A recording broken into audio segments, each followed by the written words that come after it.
Over in the United States, not one to be upstaged by North Korea's sudden welcome change in attitude, American President Donald Trump took to Twitter to share his thoughts on Pyongyang's latest message to the world.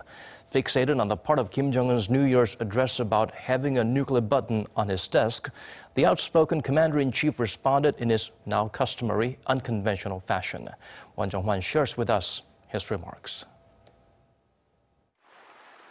In Kim Jong Un's annual New Year's Day address, the North Korean leader stated the regime's nuclear program was now complete and that he has a nuclear button on the desk of his office.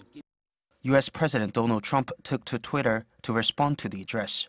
Trump tweeted, "Will someone from his depleted and food-starved regime please inform him that I, too, have a nuclear button," before adding that his nuclear button is, quote, "a much bigger and more powerful one," and that unlike Kim's, his actually works.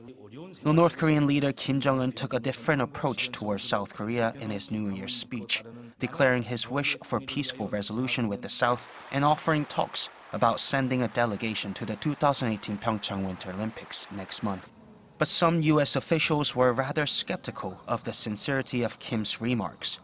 The U.S. State Department spokesperson suggested that the North Korean leader may be reaching out to the South to relieve some of the international sanctions and pressure against the North.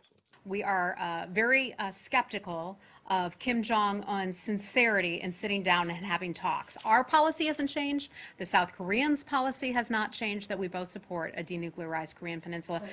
Also in New York, U.S. Ambassador to the United Nations Nikki Haley also slammed the North's offer of talks, saying they mean nothing while the North continues to develop nuclear weapons. We won't take any of the talks seriously if they don't do something to ban all nuclear weapons in North Korea. We consider this to be a very reckless regime. We don't think we need a Band-Aid, and we don't think we need to smile and take a picture. We think that we need to have them stop nuclear weapons, and they need to stop it now.